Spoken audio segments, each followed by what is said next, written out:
kepada suami dan memperbanyak hamba-hamba Tuhan, tapi Tuhan Anda malah menambahkan beban kesengsaraan kepada perempuan. Pertanyaannya, Adam hukumannya apa? Yang dibuat Tuhan kepada Adam apa? Sehingga dia kesakitan apa? Kan ini perempuan Tuhan nih yang bikin. Kita baca ayatnya lagi ya. Dengarkan baik-baik pertanyaan saya nih. Firman-Nya kepada perempuan itu, susah payahmu waktu mengandung akan kubuat sangat banyak. Artinya sebenarnya susah payah mengandung itu nggak terlalu banyak, tapi dibuat semakin banyak sama Tuhan Anda. Dengan kesakitan engkau akan melahirkan anakmu. Jadi rasa sakit ketika melahirkan itu Tuhan Anda yang bikin. Namun engkau akan birahi kepada suamimu. Udahlah kita mati mau sakit mau melahirkan, birahi lagi pada laki-laki. Dan bahkan laki-laki itu berkuasa kepada kita. Pertanyaannya, Adam ikut nggak berdosa memakan buah pengetahuan baik dan buruk? Artinya gini loh. Enggak, saya lagi tanya ini. Adam ikut nggak berdosa? Merujuk kepada Adam, itu kaum Adam maksudnya bukan hanya Adam. Itu ikut nggak makan buah perbuatan buah baik dan buruk itu? Ikut nggak makan? Ya ikutlah. Ini yang dihadapi lelaki. Berdosa nggak itu? Berdosa nggak? Berdosa? Ya berdosa lah. Jadi apa hukumannya? Hukumannya inilah, makanya tadi saya jelaskan, konsekuensi dari dosa bagi perempuan itu peningkatan penderitaan dalam mengandung dan melahirkan, serta hubungan yang kompleks antara suami dan istri yang ditandai dengan keinginan dan dominasi. Apa hukuman kepada Adam? Yang merupakan akibat kejatuhan manusia dari keadaan awalnya. Yang sakit apanya Adam? Waduh, tadi udah saya jelaskan. Apanya yang sakit? Seseorang lelaki itu dengan mempertahankan egonya, artinya Adam itu harus dimaknai itu kaum Adam ya, bukan hanya Adam. Apa yang dirasakan oleh laki-laki setelah bapak moyangnya memakan buah pengetahuan baik dan buruk? Apa yang dibuat Tuhan kepada dia? Apa yang ditambahkan kepada Adam oleh Tuhan? Kalau perempuan kan rasa sakit ditambahin tuh. Kalau Adam apa? Karena gini, kalau ternyata Tuhan Anda tidak memberi hukuman kepada Adam sama seperti diberikan kepada perempuan, ini kelihatan Tuhan Anda nggak suka sama perempuan. Tuhan Anda kelihatan dia cuma suka sama gender laki-laki, makanya dia cuma jadi laki-laki doang. Inilah yang membuat pada akhirnya kami berpikir pantas Tuhannya kalian tuh jadi laki-laki, karena memang perempuan itu nggak dihargai. Faktanya ketika yang makan buah pengetahuan baik dan buruk mereka berdua, tapi yang dihukum itu cuma satu orang, yaitu perempuannya. Dan itu berlaku sepanjang zaman dan masa. Dan anehnya laki-laki tidak dihukum apa-apa. Dan bahkan yang dikutuk itu bukan Adam melainkan tanah. Anda boleh menjelaskan asal Anda adalah orang yang kredibel. Tapi kalau tidak kredibel mohon maaf. Ya, saya sebenarnya nggak mau mendengarkan dari bakso ini karena saya nggak tahu siapa dia. Oke, Anda jabatannya apa Pak? Sebagai seorang bakso diam dulu. Oh saya jemaat biasa. Oh, kredibel sebagai jemaat biasa gitu. Iya, tapi saya mampu menjelaskan kok. Gini Pak, sebenarnya saya tidak mau mendengarkan. Waalaikumsalam warahmatullahi wabarakatuh. Saya sebenarnya tidak mau mendengarkan penjelasan dari jemaat awam. Pertama, meminimalisir penyesatan di dalam Kristen sendiri. Dan saya sebenarnya tidak mau kalau ada orang yang tidak sama sekali pernah belajar itu bicara banyak. Karena di dalam Islam kami tidak diizinkan memberi tempat orang jahil banyak bicara. Nah, saya hanya mau diskusi dengan orang jelas. Oleh karena itu, bisakah Anda membuka camp-nya? Mungkin koin saya belum mencukupi. Ya, sebentar itu. Oke, baik Bapak Ken Renmaur. Aduh, bakso boleh diam dulu nggak? Saya dengan saudara Anda. Anda sudah saya dengarkan tadi. Oke, Bang Ken. Bang Ken ini baru pertama sekali berjumpa dengan saya, betul? Kayaknya sudah pernah sekali apa ya? Oke, kapasitas teman-teman Kristen ke saya kalau tidak bisa buka camp dan tidak bisa pakai data itu hanya bertanya, Bang. Bukan menjelaskan. Tapi saya pernah menjadi majelis, tapi masa kemajelisan Anda bertanggung jawab ya dengan jawaban Anda ya, bukan kami yang bertanggung jawab ya Pak. Oke, kalau Anda menghujat sekali saja Anda menghujat, J harus kamu turunkan ya J. Tidak, sama sekali tidak. Saya orang berpendidikan. Ya enggak, saya hanya memberikan parameter Pak, karena banyak orang yang ngaku saya tidak menghujat tapi ujung-ujungnya menghujat. Oke, saya kasih Anda toleransi sebagai narasumber di Komal J ini, karena saya juga punya inilah apa empati kepada kalian. Saya izinkan Anda menjelaskan kitab Kejadian pasal 1 nomor 26 tapi menggunakan teks tertulis. Sebutkan siapa yang berbicara seperti itu, scholar mana, mungkin kalau merujuk kepada literatur tolong tunjuk literaturnya. Silakan, Bro. Oke. Jadi tadi pertanyaan Ibu kan kalau kepada Hawa sudah dikasih hukuman, susah payahmu pada waktu mengandung akan kubuat sangat banyak ya. Kemudian untuk pria Ibu bisa baca di ayat 17. Silakan Lalu firman-Nya kepada manusia itu, maksudnya kepada Adam, karena engkau mendengarkan perkataan istrimu dan memakan dari buah pohon yang telah kuperintahkan kepadamu, jangan makan daripadanya, maka terkutuklah tanah karena engkau. Dengan bersusah payah engkau akan mencari rezekimu dari tanah seumur hidupmu. Ini hukum kepada laki-laki, hukuman kepada laki-laki. Dengan bersusah payah dia akan mencari rezeki dari tanah yang sudah terkutuk. Oke. Berarti kalau laki-laki itu susah payah cari makan buat dia sendiri. Kalau perempuan malah melahirkan anak laki-laki. Bentar, Bro. Sebentar. Kalau laki-laki susah payah untuk cari makan, untuk cari hidup. Tapi kalau perempuan naturnya secara melahirkan dibuat susah sama Tuhan. Berarti pertanyaannya, apa nggak ada perempuan yang bekerja di agama kalian? Silakan. Kita lihat konteks pada waktu hukum itu dijatuhkan. Pertanyaannya bukan itu, Bro. Kalau memang Tuhan Anda ini maha mengetahui masa depan, seharusnya ada aturan bahwa perempuan tidak boleh bekerja. Harusnya begitu kan? Pertanyaannya kenapa sekarang justru lebih banyak perempuan yang bekerja? Menjadi guru, bahkan ke lapang-lapang pekerjaan banyak perempuan. Nah ini Tuhan Anda ini sadar nggak sih? Adil nggak sih? Bentar, Bro. Ketika kami melahirkan, bisa nggak laki-laki melahirkan? Tidak. Kalau kalian bekerja, bisa nggak kami kerja? Bisa saja. Kalian pikir kami lahir gitu tiba-tiba langsung ada makanan gitu? Kami juga susah payah cari makan, Bro. Tanpa dikutuk sama Tuhan Anda secara natural, perempuan juga susah payah. Bentar dulu, sebentar. Kalau Anda bilang itu hukuman buat laki-laki, itu juga hukuman buat kami. Kenapa? Tanpa dikutuk sama Tuhan Anda, perempuan juga susah payah cari makan. Artinya apa? Ini tetap tidak adil. Ketika kalian para laki-laki tidak melahirkan, tidak merasakan sakit melahirkan, tapi Tuhan Anda menambahkan rasa sakit kepada perempuan yang notabene melahirkan anak untuk kalian laki-laki, tapi kalian dibuat susah ketika bekerja. Lah emang kalian pikir kami enak kerja? Iya, itu kan apa interpretasi ini? Anda. Artinya loh, bukan interpretasi, itu faktual. Makanya saya tanya, bisa tidak laki-laki, ada tidak laki-laki kesakitan fisik? Ada tidak laki-laki kesakitan fisik? Apakah semua pekerjaan itu sakit laki-laki? Enggak. Banyak laki-laki yang mereka pemegang pialang saham. Enggak capek mereka kok kerja kok dapat duit banyak kok kayak gitu. Jadi anggota dewan. Ada kok yang mulus-mulus kok. Artinya apa yang disampaikan Tuhan Anda ini tidak terlaksana, tidak terjadi. Yang saya tanya itu adalah kalau Anda konteksnya hanya untuk Adam dan melahirkan itu memang dilakukan oleh semua naturnya perempuan seluruh dan kecuali yang mandul.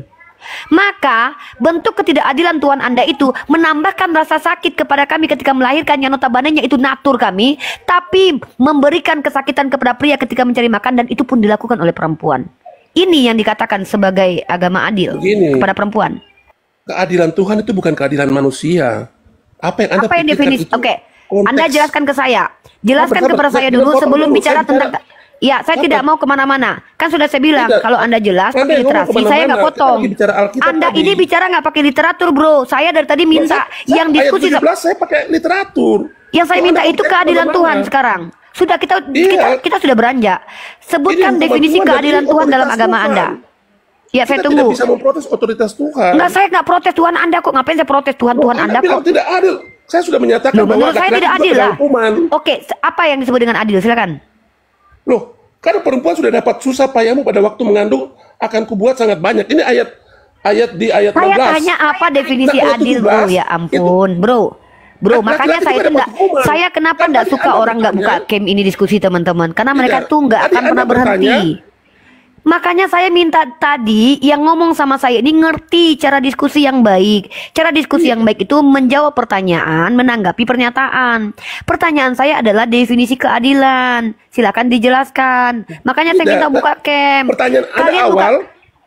Itu sudah selesai. Apakah laki-laki itu sudah selesai. Saya sudah jawab. Anda sudah membuat argumentasi. Saya menanggapi argumen, Bro. Anda bilang beda keadilan Tuhan dengan keadilan manusia. Makanya saya tanya keadilan Tuhan Anda seperti apa? Silakan sebutkan.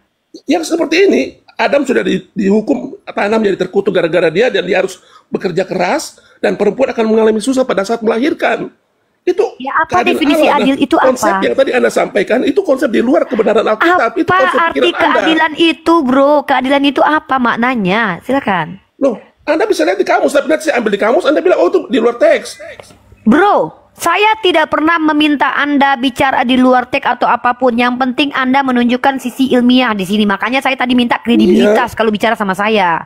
Apa Ya, yang sama-sama dimaksud dengan mereka dapat kredibilitas? hukuman. Bro, saya lagi ngomong. Di sini kan saya narasumber. Saya kan memberikan hak kepada Anda untuk menanggapi saya dong. Bukan berarti saya itu adalah orang yang bisa Anda atur, tapi saya yang atur Anda karena saya narasumbernya. Izin Anda bicara itu dari saya, bro. Kenapa saya tidak izinkan orang-orang yang tidak punya kapasitas bicara banyak? Kenapa? Saya khawatir orang yang bicara ini nggak ngerti bahasa Indonesia. Nah, saya tanya kepada Anda, definisi adil dalam perspektif agama Anda itu apa? Coba Anda jelaskan dulu, biar kita tahu, oh ternyata adil itu adalah perempuan sakit, laki-laki nggak sakit. Kenapa? Ketika perempuan dikatakan sakit melahirkan, dan laki-laki tidak merasakan sakit melahirkan, tapi ketika laki-laki sakit payah bekerja, perempuan juga merasakan itu. Ini yang disebut dengan adil, teman-teman, menurut iman mereka. Nah, sekarang saya minta kamu jelaskan keadilan dalam agamamu seperti apa. Silakan. Ya, keadilan sini Adam dan Hawa sama-sama berbuat dosa. Mereka dijatuhkan hukuman. Itu bukan keadilan, itu adalah sama-sama berbuat dosa. Saya Apa bicara, ini? Anda jangan potong-potong dulu. Saya minta pertanyaan saya, definisi keadilan dalam agama Anda. Makanya langsung ke strike to the point, karena waktu kita berjalan, Ya, saya masih banyak saya pasien sudah di bawah. menjelaskan, perempuan dapat hukuman, laki-laki juga dapat hukuman. Hukuman Dan ini perempuan keadilan Allah, adalah apa? Bukan keadilan manusia. Ya, hukuman perempuan dirasakan laki-laki enggak? Tidak. Hukuman laki-laki dirasakan perempuan enggak? Sini tidak, di Alkitab bilang tidak. Karena laki-laki itu Oke, bekerja, perempuan secara melahirkan. faktual laki-laki perempuan tidak bekerja. Tidak. Anda melihat Anda perempuan sudah tidak ada yang bermain bekerja. dari interpretasi. Saya Anda sudah tanya, apakah secara menginterpretasikan bro, sesuai saya dengan tanya kondisi faktual. saat ini. Ini apa sih ini? Bro, saya tanya Iya, sekali lagi. Anda menginterpretasikan Apakah sesuai tidak kondisi ada saat ini. perempuan Kristen yang bekerja, bro? Ya. Apakah tidak ada perempuan Sekarang Kristen yang orang bekerja? Kristen bekerja.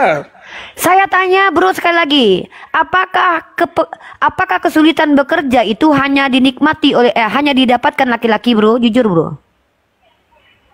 Kita lihat konteks Alkitab pada saat itu. Anda nggak bisa Bro, bawa sekali lagi saya tanya, daerah 5.000 tahun kalau Anda setelah Tuhannya itu maha mengetahui, ya, tentu dia pengetahuannya melampaui ruang dan waktu. Pertanyaan saya, ketika dia mengutuk Adam susah payah ketika bekerja, apakah perempuan itu tidak susah payah ketika bekerja? Silakan. Ya susah payah juga. Oke, terima kasih. Udah, inilah hukuman yang diberikan oleh cukup, Tuhan. cukup. Udah dijawab sendiri, teman-teman ya. Menurut saudara kita ini, ya, dengarkan Udah. baik-baik. Anda nggak kasih saya bicara dengan leluasa. Iya, karena Anda nggak punya kapasitas, potong-potong bro. aja. Karena Anda nggak punya kapasitas. Kalau Anda punya kapasitas, tentulah saya akan saya sudah letakkan Anda menjawab berdampingan. Lah iyalah, saya di sini yang punya otoritas kok. Ya artinya Kan saya sudah saya- menjawab Anda. Ya sudah, Anda sudah kan sudah saya Anda terima. Diam dulu, Bakso. Iya.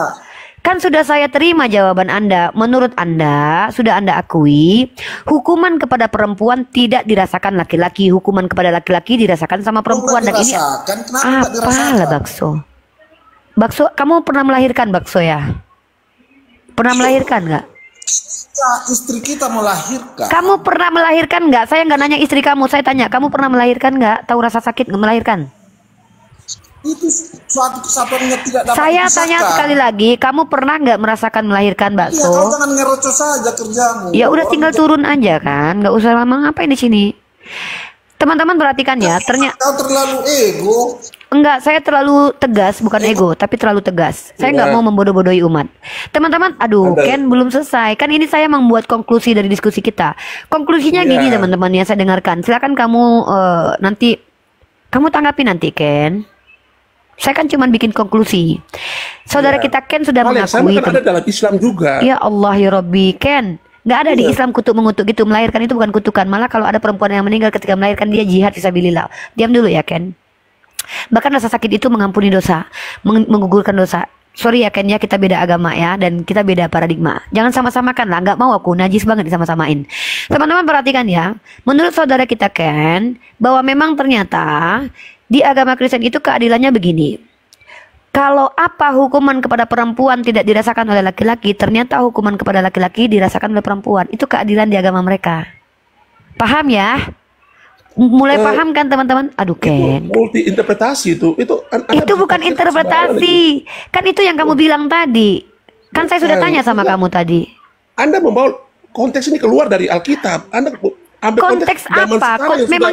Memangnya Hawa nggak pernah bekerja gitu? Ya. Hawa nggak pernah kerja? Untuk mencari nafkah tidak. Coba tunjukin dalilnya kalau dia tidak pernah bekerja. Coba tunjukin dalilnya dia tidak pernah bekerja. Ya, coba tunjukin kalau dia tidak pernah bekerja. Coba dalilnya mana? Informasinya dapat dari mana itu? Kalau dia tidak pernah bekerja, coba. Anda silakan cari dalilnya juga di mana dia bekerja. Bro, kalau tidak ada dalilnya dia tidak bekerja, jangan katakan dia tidak bekerja. Sama seperti saya yang tidak mengatakan dia bekerja. Yang saya lihat adalah implementasi pada realitas konkret yang nyata bahwa perempuan merasakan kesakitan mencari uang. Itu loh, tadi Anda bilang tentang Bani Adam. Anda bilang konteksnya adalah seluruh keturunan Adam. Ini gimana ceritanya? Kalau ini hanya hukuman untuk Adam dan Hawa, maka seharusnya saya tidak melahirkan sakit, saya tidak sakit ketika melahirkan. Itu cukup untuk Hawa aja sakitnya, bro. Paham ya? Kalau Anda maksudkan hukuman ini hanya untuk Hawa saja, maka tidak mungkin. Aduh, ini gimana ini? Kalau Anda maksudkan hukuman itu hanya untuk Adam dan Hawa saja, maka kenapa perempuan sampai detik ini susah ketika melahirkan, bro?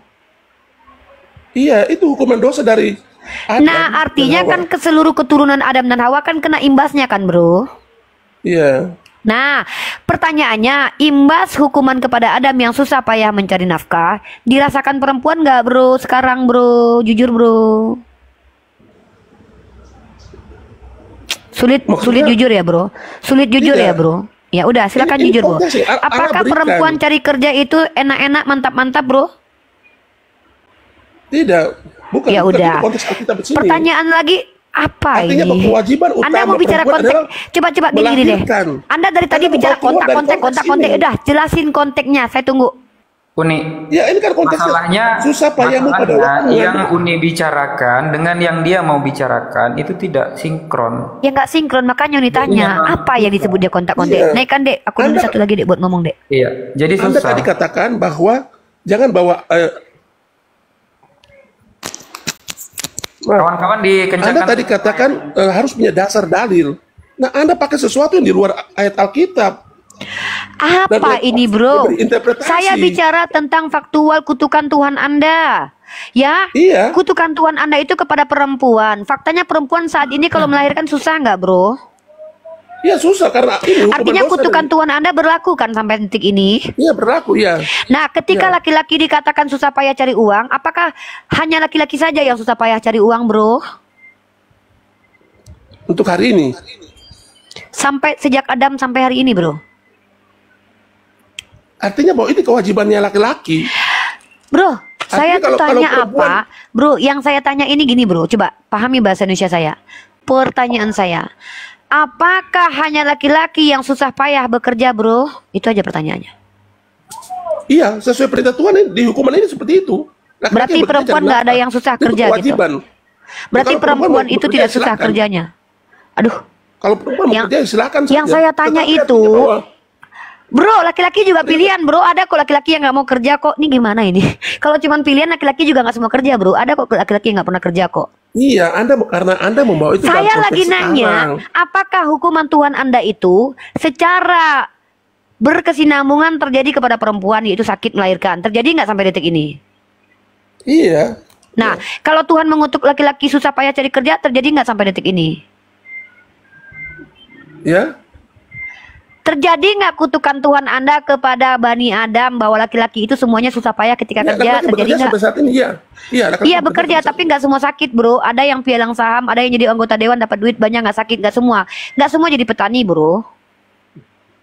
Ya, dan juga tidak semua perempuan tidak bekerja. Pada akhirnya perempuan akhirnya bekerja juga. Kalau Anda bilang kan itu pilihan, loh. Laki-laki juga pilihan kok, bro. Artinya makanya maksudnya adalah ketika natur perempuan, dengar dulu, di sini poinnya. Kalau Tuhan Anda menambahkan rasa sakit yang tidak bisa dihentikan perempuan karena naturnya bisa dihamili, laki-laki bisa memilih untuk mengambil hukuman itu atau tidak. Kalau dia ambil hukuman itu, dia cari kerjaan yang susah. Kalau dia cari kerjaan yang enak, hukumannya nggak terlaksana.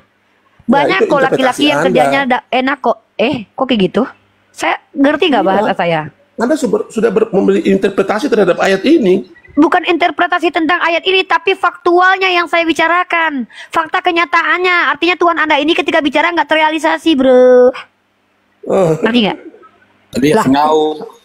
Hal yang sama Ketika bisa Tuhan Anda bilang kepada Tuhan di bahwa laki-laki itu akan susah payah mencari uang, faktanya seluruh laki-laki susah payah nggak cari uang. Silakan jujur, bro. Jujur, bro. Nggak usah berbelit-belit, jujur. Oh, susah cari uang sekarang susah. Oke, apa susahnya ketika seorang laki-laki menjadi anggota dewan? Misalnya, contoh, saya kasih contoh. Nih. Ya.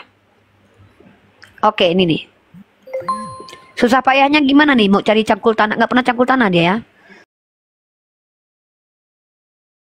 Ya.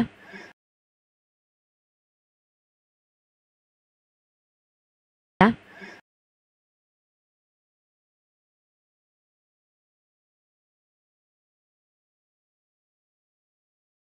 Yang disebut dengan raja-raja diantaranya banyak teman-teman ya. Ini laki-laki ya. Ntar.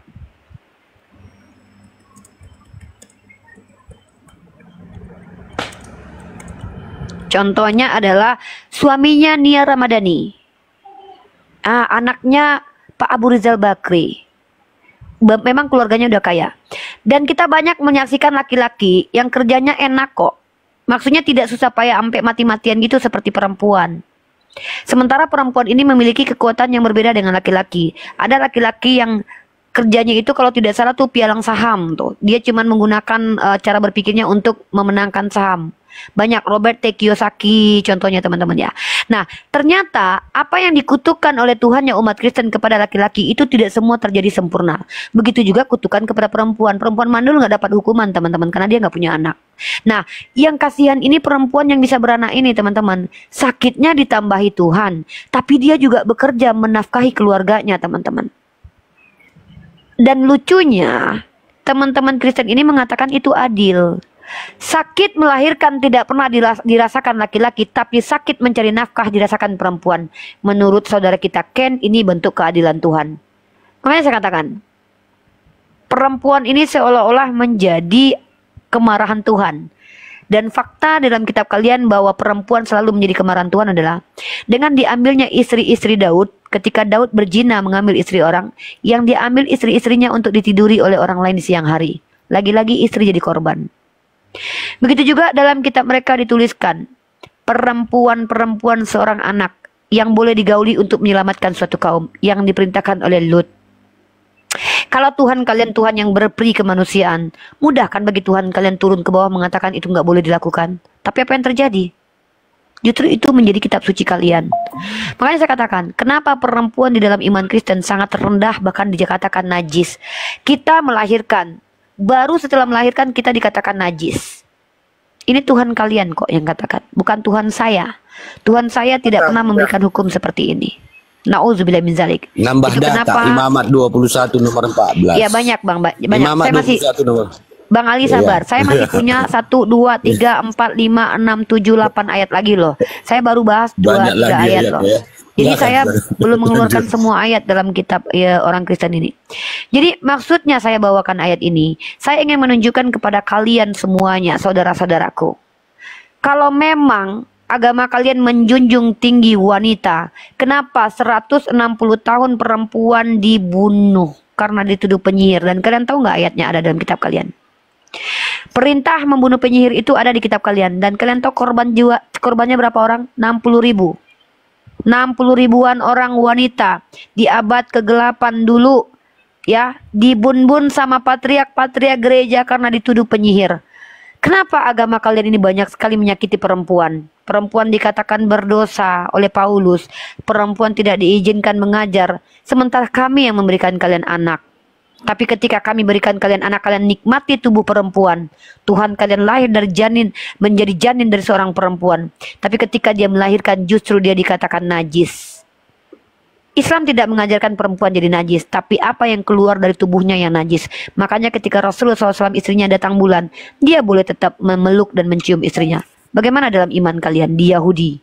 Perempuan disingkirkan dari tempat tidur suaminya ketika datang bulan karena dia najis. Apa yang dipegangnya menjadi najis. Bahkan kami lebih rendah daripada kotoran. Inilah agama kalian, saudaraku. Inilah Tuhan kalian. Dan ketetapan itu terukir indah di dalam kitab suci kalian. Itu fakta yang gak bisa kalian bantah. Lalu kalian mengatakan bahwa agama Islam merendahkan perempuan. Inilah luar biasanya kalian memutarbalikan fakta. Makanya saya katakan, kalian Kristen-Kristen yang awam bertanya saja tentang agama saya. Karena ketika saya sudah mulai membongkar agama kalian, apa yang mau kalian katakan? Ini yang kalian jelaskan dari tadi. Oh iya, kalau perempuan memang dihukum Tuhan sakit. Kalau laki-laki ya susah payah cari uang. Emang perempuan gak cari uang gak susah apa? Hukuman kepada perempuan tidak kalian nikmati, hukuman kepada kalian kami menikmatinya. Inilah keadilan Tuhan kalian.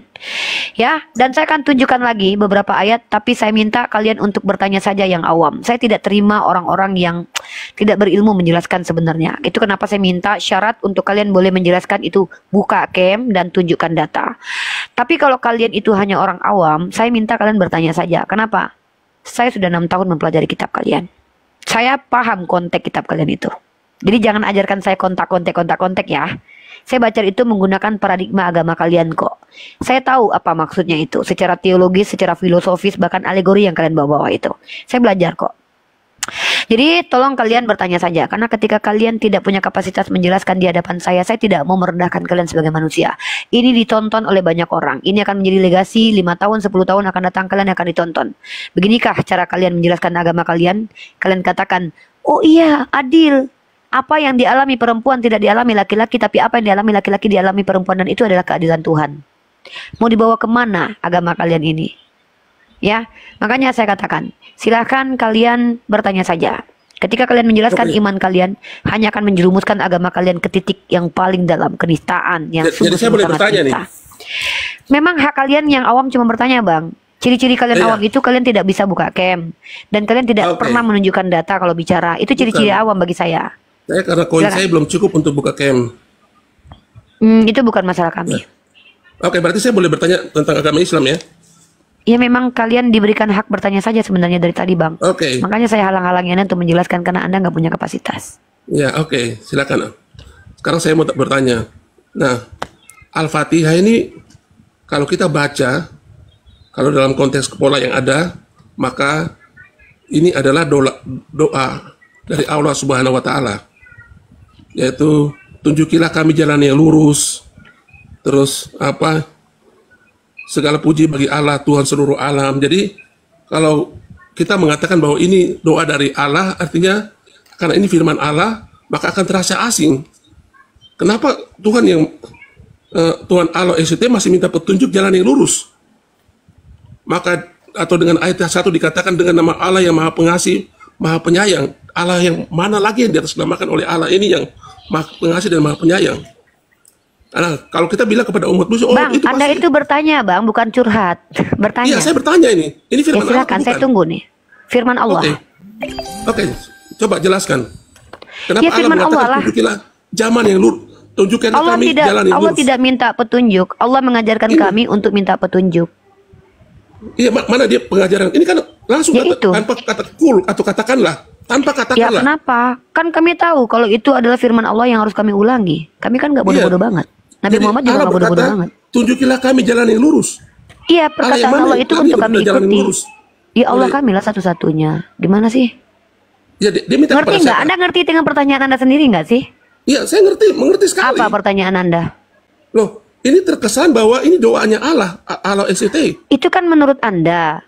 Sedangkan Tuhan Anda sendiri yang berdoa, pandai-pandainya kalian mengatakan, oh itu Yesus sedang berkata tentang nubuatan, mengajarkan hamba-hambanya berbicara cara berdoa. Ketika, diam dulu, saya kasih alegorinya dalam kitab Anda nih. Ketika Yesus berkata, ya Bapa muliakanlah, itu Yesus berdoa kepada Bapa sungguh-sungguh atau mengajarkan muridnya berdoa? Oh, dia tidak sedang mengajarkan. Oh, kalau di situ dia mengajarkan. Dia betul-betul berdoa. Iya, mengajarkan, tapi tidak ada kata kul di sini. Apakah dia betul-betul berdoa? Duh bro, kok kata kul? Masa di kitab kalian ada kata kul? Saya tanya nih, ya Bapa, jadikanlah ini, ya Bapakku, Eli Eli lama sabachthani. Pertanyaannya, ya dikuduskanlah. Itu Yesus mengajarkan berdoa atau berdoa sungguh-sungguh? Sorry, saya Yesus ketawa. sebagai anak, dia berdoa kepada Bapa. Berarti dia betul-betul berdoa. Berarti Tuhan Anda berdoa kepada Tuhan lain. Iya, kepada Bapak, Oh, Bapak, Anak dan Roh Kudus jadi tunggal. agak susah teman-teman ya, kalian Kristen berdoa kepada Yesus ya. Yesus saja berdoa kepada Bapa loh. Jadi percuma Iya, kalian berdoa sama Yesus. Tritunggal. Bentar dulu bro. Bapak, Anak dan Roh Kudus. Kok bawa-bawa Tritunggal sih? Kenapa harus berdoa lagi? Saya kan lagi nggak bawa Tritunggal. Kenapa sih? Dengar teman-teman ya, saya jelaskan dari sisi Islam yang tadi ya, baru saya merujuk kepada si Yesus yang berdoa kepada Tuhan lain ya. Dalam Al-Quran, yang pertama sekali turun wahyu itu adalah Iqra. Ya. Mana? Al-Fatihah nggak Kok ada. mana? Wahyu pertama turun itu Iqra, surah Al-Alaq bro. Jadi inilah untuk Nabi aku nggak bolot kayak gini ya, makanya dia bisa ngajarin. Astagfirullah. Nabi aku tuh bukan orang bolot bro. Ketika wahyu pertama turun itu Iqra. Aduh ya Allah, aduh bro, saya lagi ngejelasin, jangan ganggu dong. Ini Gini loh, lagi. kalau Anda tidak paham saya nggak masalah, kan kalian Kristen. Orang kitab kalian aja kalian nggak paham, gimana kalian bisa memahami kitab kami? Tapi saya menjawab untuk netizen yang nonton 900 lebih orang ini ya bro. Jadi Oke, Anda masih lanjut. kebingungan itu tidak apa-apa, itu urusan Anda. Ya, karena memang Tuhan kalian aja membingungkan kok. Ya. Nah jadi wahyu pertama turun itu adalah Iqra. Maka dari kata Iqra itu, tentulah Nabi kami yang cerdas ini paham bahwa tugas dia itu hanya menyampaikan. Jadi apapun apapun dikte dari malaikat Jibril yang datang dari Allah, itu disampaikan, dilafazkan. Jadi kami nggak bodoh-bodoh banget. Jadi kami tahu kalau itu harus disampaikan, diulangi. Gitu bro. Nah, kalau sudah ada aturan pertamanya yaitu Iqra, maka selanjutnya yaitu Iqra. Apapun konteks ayatnya tetap Iqra. Dapat ayat dari manapun tetap Iqra. Nabi kami kan nggak bodoh. Kami juga nggak bodoh-bodoh amat. Jadi kami tahu gitu loh. Ya. Tapi yang bodoh itu adalah ketika ada orang percaya Tuhannya berdoa kepada Tuhan lain. Kok Tuhan berdoa kepada Tuhan lain? Ngapain berdoa kepada Tuhan itu? Translate doanya, bro. Transit. Ya mending doa kepada bapak lah. Orang Tuhanmu aja berdoa kepada bapaknya, mending berdoa sama bapaknya, ngapain sama anaknya bro? Kan cerdas lah kita. Masa iya Tuhan yang berdoa kepada Tuhan itu lebih masuk akal ketimbang Allah yang mengajarkan untuk Iqra, lalu Allah ajarkan cara berdoa yang baik, terus tiba-tiba itu aneh? Hello. Ini normal nggak sih? Nah, pertanyaan selanjutnya, Anda tidak diizinkan berpolemik, hanya diizinkan bertanya Penjelasan saja. Anda Pertanyaan tidak rasional. Oh, bagi Anda nggak rasional karena Anda nggak punya rasio. Ya gimana Anda bisa merasionalkan pertanyaan saya? Anda aja nggak punya akal. Tidak ada di Al-Fatihah, tidak ada kata Iqra. Anda ngarang Bukan di luar Al-Fatihah, Al-Quran tapi itu. wahyu pertama kan Iqra, bro. Aduh. Bang, Nah, di surat ini ada yang hilang kata Iqra ini. Enggak ada yang hilang, Loh, karena Al-Quran coba bukan Anda cuma lihat Al-Fatihah di saja. Surat-surat yang lain. Di situ Iya, Allah wahyu. berkata Udah. dalam kata tasbih. Udah. Pertanyaan selanjutnya. Tapi ketika Al-Fatihah, Iya, pertanyaan Dia nggak selanjutnya. bilang Udah. Iya. kata-kata. Iya, pertanyaan selanjutnya. oh pertanyaan selanjutnya ya. Oke, Iya, berarti ada kalah gitu ya. Anda nggak bisa jelaskan. Ya. Udah dijelasin. Ini Ya loh, udah Bang. dijelasin. Ini loh, Bang. Kalau nggak jelas Yesus nggak apa-apa Di lah. surat Jangan-jangan abang nggak tahu nih wahyu pertamanya Yesus. Ini contoh-contoh gini bang. Sebab segala firman yang telah engkau berikan kepadaku telah kusampaikan kepada mereka yang telah menerimanya dengan benar. Nah itu perkataan Yesus kan. Nah firman itu yang pertama kali turun kalau Nabi Muhammad ada namanya tadi Surah Al-Alaq. surat Al-Alaq Iqra. Nah gitu loh bang. Nah, Jadi ya Allah, Nabi Muhammad sama kami umat Islam ini nggak bodoh ya, maaf ya. Kalau Yesus apa firman pertamanya, Bang? Kalau Yesus apa coba gitu loh. Lanjut dulu. Oh ya tadi Uni ditegaskan di Bible tidak ada kata kul ya. Iya tidak takut ya. Oke teman-teman lanjut ya. Ya. Orang-orang Kristen ini adalah orang-orang yang mengaku penjelasanmu tidak rasional. Iya, Tuhan mati rasional, teman-teman ya. Penjelasanmu tidak rasional. Tuhan berlahir dari rahim perempuan, keluar dari gua gelap, itu rasional ya, menurut mereka ya. Penjelasanmu tidak rasional, tapi ketika Tuhan berdoa kepada Tuhan lain itu rasional ya. Itu kenapa saya katakan lebih baik tidak rasional menurut Kristen daripada tidak rasional menurut dosen saya. Kenapa? Karena Oten memang nggak punya rasional. Gitu ya. Lebih baik kita dikatakan nggak punya akal teman-teman daripada mengatakan Tuhan berdoa kepada Tuhan lain itu rasional ya. Tuhan pagan sekali ya, Tuhan berdoa kepada Tuhan lain. Ngeri ya, jadi orang Kristen tuh ngeri banget rasionalnya ya. Kristen, ya Uni, apakah Tuhan berdoa kepada Tuhan rasional? Wah, rasional sekali Uni. Jadi kalau Allah mengajarkan cara berdoa kepada kami dengan memerintahkan kami Iqra, rasional nggak rasional Uni. Jadi kalau Tuhan berdoa kepada Tuhan lain rasional Uni. Wah. Itulah yang kalian tonton. Anak-anakku 10 tahun, 5 tahun yang akan datang kalian nonton, mungkin kalian nonton ini Bunda sudah meninggal ya. Semangat untuk belajar ya nak, biar nggak jadi oten ya. Capek-capek belajar bahasa Indonesia tahu-tahu jadi oten. Astagfirullah. Kekal nggak Tuhan mau? Iya, Tuhan aku kekal. Apa definisi kekal? Nggak pernah mati. Tuhan kamu mati kan? Iya. Nah, tapi kekal kan bangkit lagi. Astagfirullah. Anak-anakku, belajar bahasa Indonesia yang baik dan benar ya. Jangan pakai kamus oten Indonesia. Bunda sudah bikinkan kamus oten Indonesia. Ini dia. Cari tahu ya artinya apa aja. Pertama, kamus oten Indonesia yang masih berupa rohani, tidak berbentuk saset dan bubuk. Kedagingan ilahi, cari tahu sampai sekarang artinya nggak tahu teman-teman ya. Kealahan, nggak ngerti artinya apa. Akal rohani, aduh. Kekekalan ilahi, kebagaimanaan ilahi, matrai ilahi, sunat rohani, pengantin rohani. Ini tidak ada di kamus manapun anak bunda, hanya ada di kamus oten Indonesia, kamus rohani mereka yang belum dipublish dan dirilis. Bertanya saja ya Oten. Tunggu, dia lagi ngopi, lagi cari data itu. Tunggu, iya. Ya. Ya kawan-kawan yang belum follow akun Dirifa yang ini dan akun hostnya silahkan di follow ya, karena kita akan sering-sering live untuk edukasi. Silakan. Oke, pertanyaan kedua. Iya, pertanyaan kedua. Pertanyaan kedua mulu ya. Di Quran surat Al-Maidah nomor 253 Al-Maidah 253. Ya, di bagian bawah itu dikatakan, dan kami beri Isa putra Maryam apa gitu. Apa nah, Pak? Kenapa Allah menggunakan kata kami? Itu kan kata ganti jamak. Kalau memang Allah Islam itu Esa tunggal, kenapa dia harus menggunakan kata kami jamak kami? Bang, kata keagungan bahwa sabar jangan potong dulu.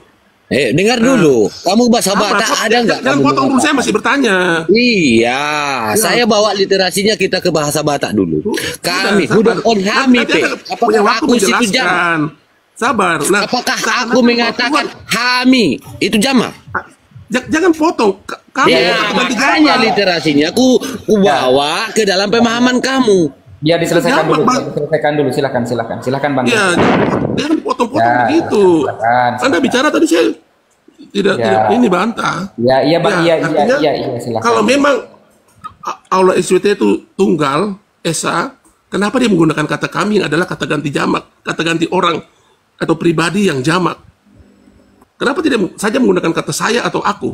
Kan dia itu sebenarnya nggak ada kesetaraan dengan apapun juga. Kalau kita manusia mungkin masih bisa. Tapi bagi Allah itu nggak ada kesetaraan dan apapun juga. Demikian. Udah kalau bertanya itu ya, oke, saya sudah tangkap ya. Pertanyaannya teman-teman adalah kenapa Allah menggunakan kata kami yang jamak? Karena Allah merujuk kepada Dia dan kekuasaannya. Perkara penyembahan Allah tidak berkata sembahlah kami.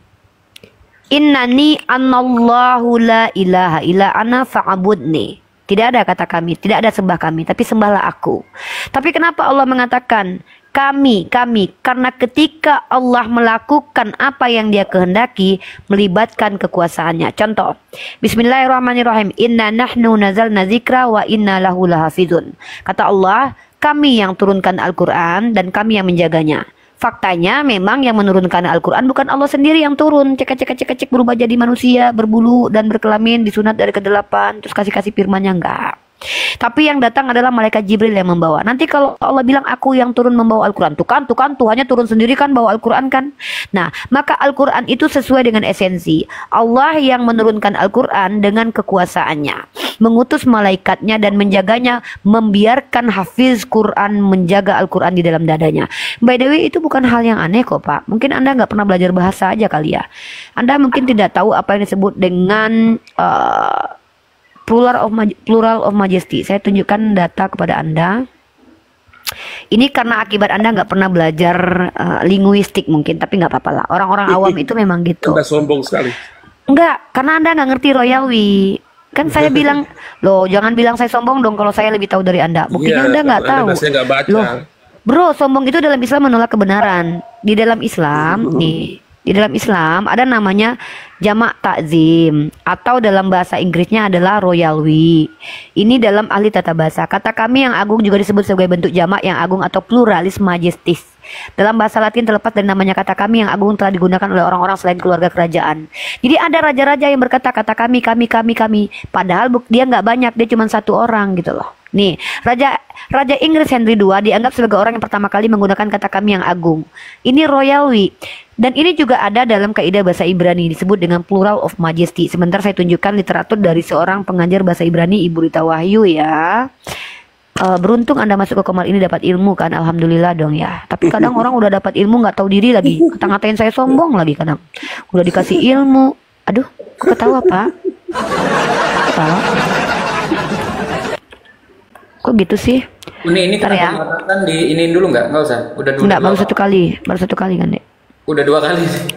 Udah 2 kali. Abis ini aja. Abis ini kita agak banyak diam. Kalian aja nanti yang banyak bicara.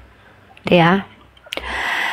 Aduh, untung kalian masuk Komal Islam. Harusnya kalian tuh seneng tahu dapat ilmu dari kami. Nggak dapat ilmu sama sekali. Iya, karena kalian menolaknya. Padahal kalian tahu ada. Nggak pernah tahu ada royal. Ya saya tanya, royal we tahu nggak? Anda mau mengatakan royal we itu tidak ada? Apa itu royali?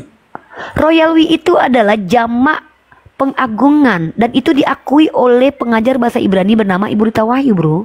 Nih, Elohim nomina maskulin bermakna Allah yang benar, Allah sang pencipta.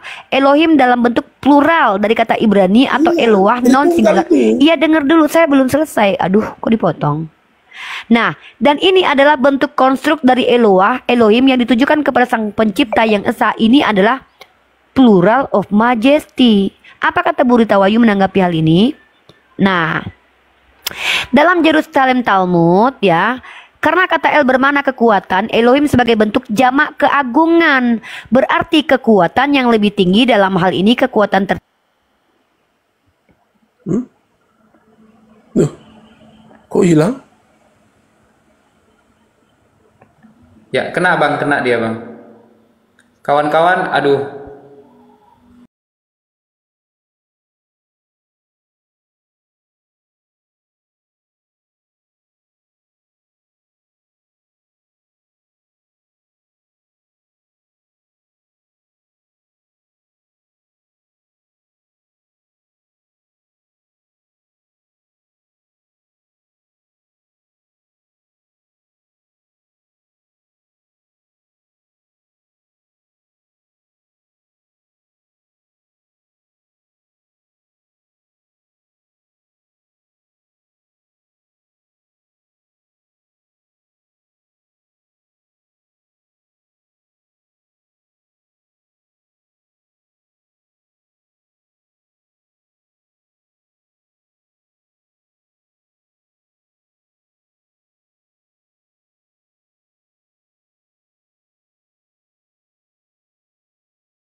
Pemirsa, banyak sekali hal unik yang apapun kondisinya, kita pasti akan merendahkan hati. Begitu Tuhan Yesus. Gimana ya? Firman itulah pikiran Allah itu yang menjadikan gitu. Kira-kira gitu sih. Jadi kalau yang menjadikan itu firman Allah. Ya, maka konsepnya begini, tetap Tuhan dikatakan tidak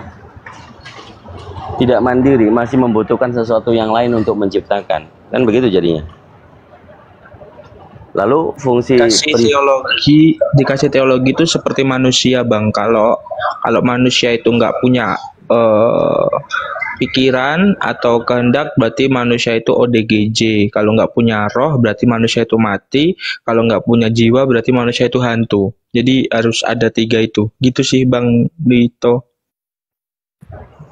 Iya, kalau tetap mau memaksakan kita bahas teologi, saya kebetulan mempelajari sampai mabuk-mabuk sendiri, sampai muntah-muntah sendiri karena berpikir mencoba untuk menganalisa ketigaan tapi satu hakikat. Itu kalau kita mau bahas, maka teman-teman semuanya siap-siap bodrek. Teologis ini tidak dikatakan eksplisit di dalam Bible. Itu bukan perkataan saya, itu perkataan pendeta semuanya. Teologis itu tentang Tritunggal itu tidak eksplisit atau tidak tertulis di dalam Bible. Tidak ada tertulis bahwa ketuhanan di dalam Kristen, Yesus mengatakan Bapa, Putra, Roh Kudus, tetapi adalah Allah. Nggak ada seperti itu. Nggak ada sama sekali. Adapun yang dianggap tambahan ternyata di 2 Yohanes pasal 5 nomor 7 itu adalah ayat sisipan, tapi bukan merujuk kepada Tritunggal, melainkan 3 kesaksian. Jadi 3 yang bersaksi. Kalau 3 yang bersaksi berarti 3 Tuhan, bukan 3 dalam 1. Nah, kalau kita berbicara tentang Tritunggal, sementara Bapa itu adalah Sang Pencipta. Kalau Bapa ini Sang Pencipta masih membutuhkan yang lainnya, maka Bapa ini bukan satu-satunya. Sama halnya dengan di Islam. Di Islam sudah dikatakan la ilaha illallah, tiada Tuhan selain Allah, dan tidak ada yang sebanding dengan Dia atau sederajat. Dia tidak membutuhkan sekutu. Tidak ada sekutu baginya. Sekutu itu teman. Kalau menciptakan sesuatu harus ada yang lainnya. Ini sekutu, ada yang dibandingkan. Kalau Islam, maka tidak ada sekutu baginya. Allah itu yang maha satu, yang maha besar, yang maha tinggi, yang maha mengetahui, yang maha mendengar. Yang maha itu disebut pencipta. Kalau maha pencipta, kalau Tuhan Sang Pencipta masih butuh yang lainnya, maka Dia tidak maha kuasa. Dia masih membutuhkan yang lainnya dalam hal menciptakan. Ini perbedaan konsep yang disebut tauhid dengan perbedaan atau monoistik dengan paganisme atau politeisme. Politeisme itu ya sama, kalau kita lihat dari kisah-kisah Yunani, maka dikatakan para dewa itu ada dewa yang tertinggi, kemudian dewa yang tertinggi ini nuzul menjadi manusia, dan manusia itu adalah setengah manusia setengah dewa, dan ada ibu dewa. Itu kan karya Yunani, filosofi Yunani. Siapa yang mengarang? Plato, Aristoteles, siapa lagi? Marcendes, tokoh-tokoh filsafat itu. Jadi nggak bisa. Kalau kita mau melogikakan Tuhan, yang melogikakan Tuhan pertama kali adalah bangsa Yunani. Itu. Tapi kalau Kristen memang mengakui bahwa datangnya dari Yunani, maka jangan lagi pakai Israel. Israel itu monoistik. Bangsa Israel itu monoistik. Tidak mengatakan, tidak menyebut nama Tuhannya sembarangan, bukan berarti tidak punya Tuhan, kan begitu? Mereka menyebut nama Tuhannya itu tidak pernah menyebutkan namanya, tetapi nama itu yang dia sebutkan. Dalam bahasa Ibrani itu Hasim. Hasim, Adonai, Elohim. Mereka bertuhan. Apakah Tuhan mereka lebih dari satu? Enggak. Tidak ada yang lain. Ulangan 6 nomor 4, Shema Israel. Tuhan, kalau dalam terjemahan LAI, kita sama-sama lihat Tuhan Allah kita. Tuhan itu Esa. Kejadian 15 nomor 8. Kisahnya Abraham. Tuhan berfirman kepada Abraham, Tuhan ALLAH-nya huruf besar semuanya. Tapi kita akan semakin rumit kalau masuk situ. Tapi makna teologis itu kalau nggak benar-benar mempelajarinya dari sudut pandang sekolah STT ya susah. Tapi kalau bagi jemaat hanya mendengarkan katanya ya harus dicari tahu yang bilang katanya ini orang bisu atau orang pintar atau orang normal. Jadi Bang Sandiaga kalau membantah, kita mau runutkan nih, dipaksain. Bapa Pencipta, Yesus Firman, Roh Kudus yang melayang-layang. Kan gitu kan? Lalu pertanyaan yang rasional, siapakah yang pencipta dari yang 3 ini? Bapa. Lalu yang 2 ini pencipta bukan? Nah itu dulu. Yang 2 ini pencipta atau bukan? Kalau dikatakan 2 ini juga pencipta, maka Tuhan pencipta itu nggak hanya 1, tapi 3. Nah itu tuh. Pusing kalau mau bicara. Mau membicarakan teologis itu hanya orang yang mau menjadi dirinya gila. Tapi padahal pertanyaan yang paling ringan adalah pencipta itu berapa? Pasti sepakat satu. Kalau ada dua pencipta, apa ndak keroyokan nanti? Apa ndak dikatakan gotong royong? Nah, gitu kan?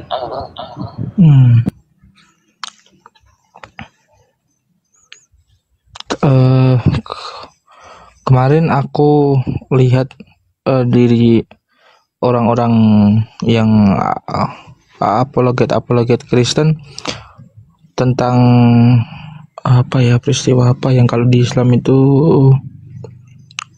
Isra Mi'raj itu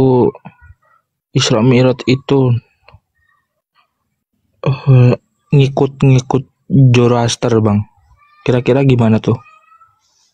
Kita kalau mau diskusi yang seperti itu harus ada literatur yang ditunjukkan. Peristiwa Isra Mi'raj itu bagaimana kisah Nabi Muhammad SAW diperjalankan dalam satu malam dari Mekah ke Palestina. Dari Mekah, Madinah, ya, dari Mekah Masjidil Haram, dalam perjalanannya satu malam ke Palestina, Masjidil Aqsa. Satu malam. Belum ada seperti zaman kita ada pesawat, belum ada. Itu perjalanannya dari Masjidil Haram ke Masjidil Aqsa. Dalilnya di mana? Di Al-Quran ada ternyata. Di Al-Quran surah Al-Isra namanya. Nah, kemudian setelah dari Masjidil Aqsa, Nabi Muhammad ini lanjut naik ke langit yang disebut Sidratul Muntaha. Ini kejadian yang disebut mukjizat memang tidak bisa diukur dengan logika. Sama halnya Nabi Musa membelah lautan. Sama halnya dengan siapa lagi? Nabi Ibrahim atau Abraham dibakar. Dimasukkan dalam api yang menyala-nyala tapi tidak terbakar. Itu tidak bisa masuk di nalar manusia. Terus Nabi Isa alaihissalam berbicara waktu kecil, membuat tanah liat berupa burung, ditiup maka jadi burung. Gak bisa. Nah, ini yang kita sebut dengan mukjizat. Mukjizat terbesar yang diberikan kepada nabi-nabinya Tuhan itu disebut Rasul yang bergelar Ulul Azmi. Di Islam lengkap. Apakah karena mukjizat itu kemudian manusia yang diutus oleh Tuhan, yang jelas-jelas mengakui bahwa dia adalah utusan Tuhan, mau dikatakan Tuhan? Enggak. Enggak ada, Bang. Orang yang diutus Tuhan ya pasti orang, manusia. Maka Tuhan ini yang harus diikuti. Sampai di sini dulu.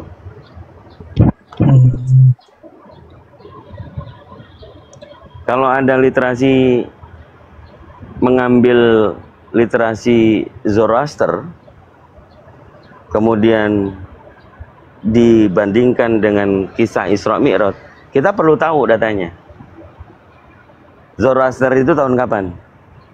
Zoroaster itu sebelum Masehi. Zoroaster itu sebelum Masehi. Lalu Isra Mi'raj ini abad ke-6. Beda jauh loh. Kalau ngikut-ngikutin yang mana nih literasinya Zoroaster?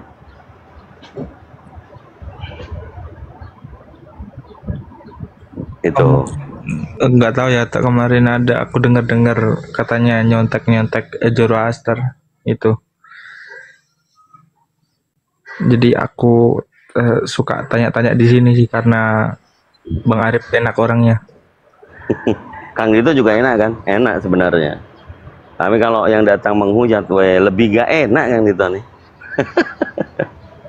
Tapi poinnya gini, Sandiaga. Kalau kita mengukur kebenaran yang disampaikan oleh manusia, ingat baik-baik, saya pernah mengatakan, kalau melihat kebenaran itu ternyata dari si bisu yang berbisik kepada si buta, maka semuanya itu nonsen. Apa yang bisa dipercaya kepada perkataan si bisu? Bisa nggak orang normal mendengar perkataan si bisu? Abang ini, Bang Sandiaga, orang normal nih. bisa mendengar dengan baik. Terus ada orang bisu mengatakan orang bisu ini tentang kebenaran. Percaya nggak sama si bisu? Enggak kan? Enggak.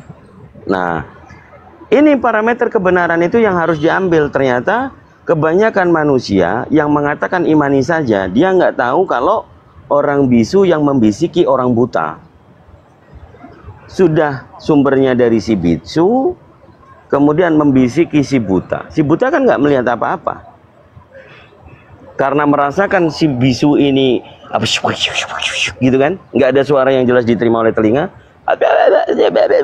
Nah, si buta ini berasumsi, oh kata si bisu ini orang lumpuh berlari.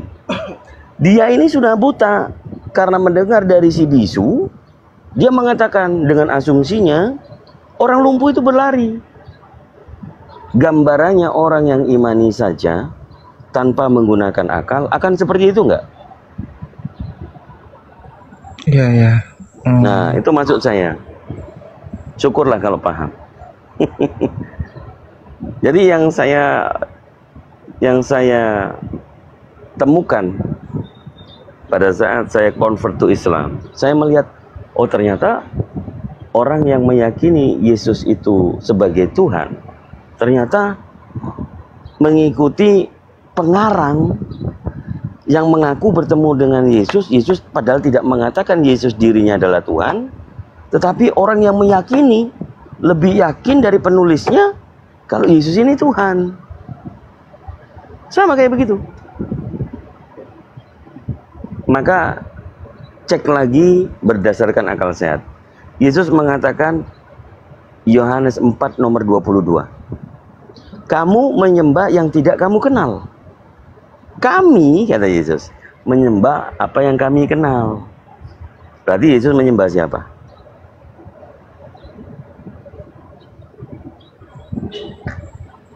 Menyembah Bapa. Kalau Yesus menyembah Bapa, kenapa orang Kristen menyembah Yesusnya?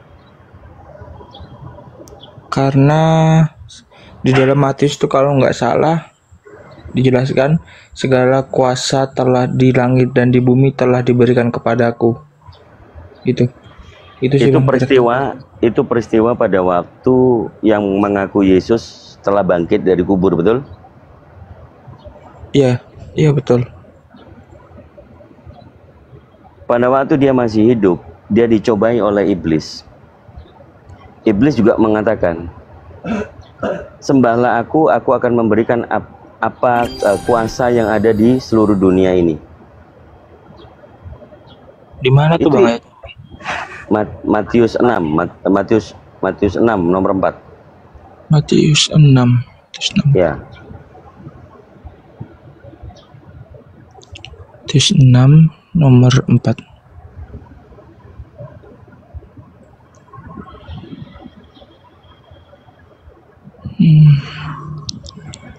Hendaklah sedekahmu itu. Oh bukan, Matius 4 berarti ya. Matius 4 nomor 6, kebalik.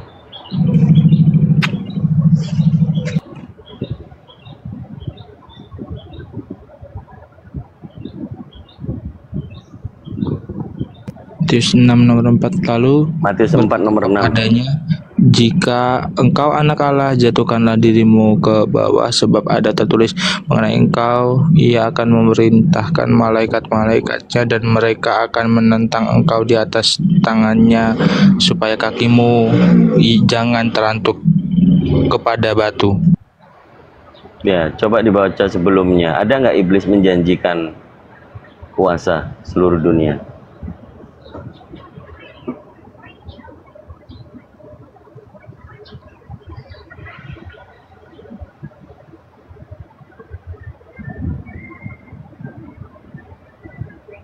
Ini judul perikopnya, pencobaan di padang gurun. Maka Yesus dibawa oleh Roh ke padang gurun untuk dicobai iblis. Dan setelah berpuasa 40 hari dan 40 malam, akhirnya laparlah Yesus. Lalu datanglah si mencoba itu. Terus? Coba itu dan berkata, jika engkau anak Allah, perintahkanlah supaya batu-batu ini menjadi roti. Tetapi Yesus menjawab, ada tertulis manusia hidup bukan dari roti saja, tetapi dari setiap firman yang keluar dari mulut Allah. Kemudian iblis membawanya ke kota suci dan menempatkan dia di dalam hubungan bait Allah, lalu berkata kepadanya, jika engkau anak Allah, tentukanlah hidupnya. Yesus berkata, janganlah engkau mencobai Tuhan Allahmu. Dan iblis membawanya pula ke atas tinggi kepadanya semua kerajaan dunia. Kamu memperlihatkan kepadanya semua kerajaan dunia dan dengan kemegahan. Iya ya. Dan berkata kepadanya, semua itu akan kuberikan kepadamu jika engkau sujud menyembah aku. Maka berkatalah Yesus kepadanya, enyahlah iblis, sebab ada tertulis, kau harus menyembah Tuhan Allahmu. Dan jadi pertanyaannya, kenapa yang bangkit dari kubur itu mengatakan telah diberi kuasa? Padahal selama Yesus masih hidup, dia nggak bisa digoda iblis untuk diberi itu kerajaan itu.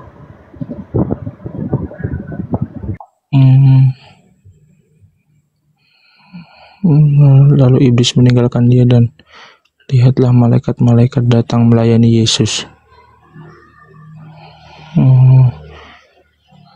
Yesus dicobai, bisa dicobai ya. Nah, itu